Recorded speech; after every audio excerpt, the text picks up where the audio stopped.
Hi, this is Tania. On this video, I'm going to be concentrating on the letter Y.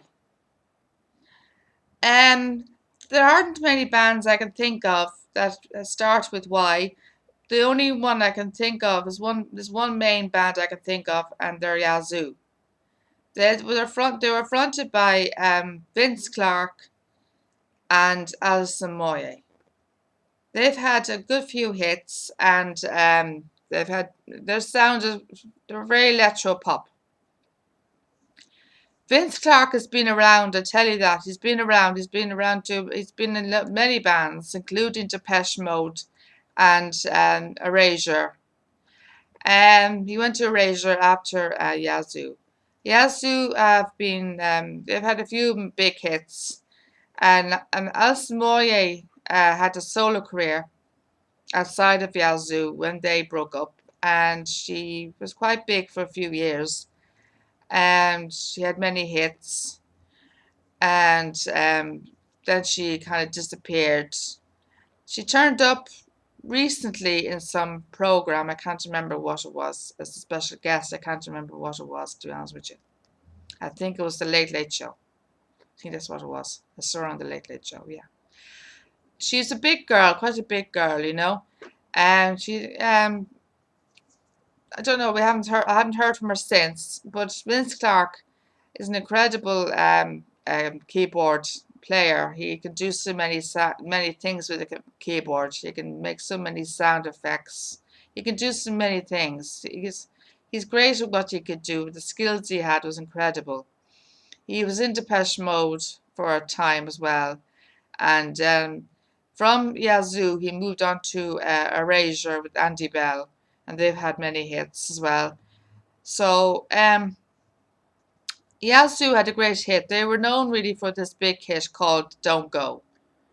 That's the really one that I know that really stands out for me of that band. I never bought any of their CDs or anything like that, but they had great songs. And Alison Moy had a most amazing voice.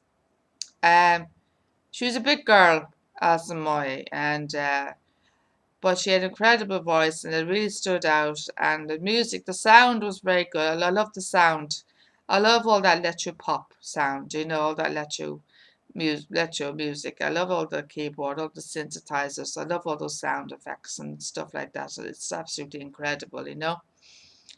Um, I don't know really much about them, about their background or anything like that, or um, when they started off, but I know they were around in the 80s, around the 80s era. 80s. I don't know whether they were around in the 90s or not, but the 80s were very big in the 80s.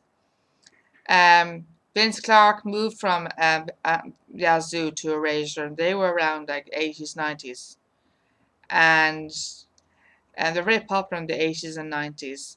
But they continued recording and they kind of faded off. Their popularity kind of faded, but they still recorded. They're still recording. They're actually still recording now. Um, but they're not releasing any more records, singles like, and they're not being in the charts. But they're still recording albums, and they still tour around. They still do a bit of touring around, and so it's good that the Razor keep going, but I'd like to see them record something more. You know, do some more singles and see their videos on MTV. I like listening to their classic music. You know, classics. You know, the classics. All the 80s stuff was probably one of the best eras in music. The most great music in the 80s. You know, really going to get. It was really fantastic music in the 80s and 90s. 90s was very good for dance music. That's very good era for dance music. Yazoo weren't around at that time. They only around the 80s, I think. Only around the 80s, right through the 80s, right through the whole decade of the 80s. Um, so I don't know much about them, but I only know that they had good music, good sound, and everything else. And Vince Clarke was an incredible keyboard player. So unfortunately, that's all I can say about this category, I'm afraid. this letter. So I'll see you in the next video. Bye.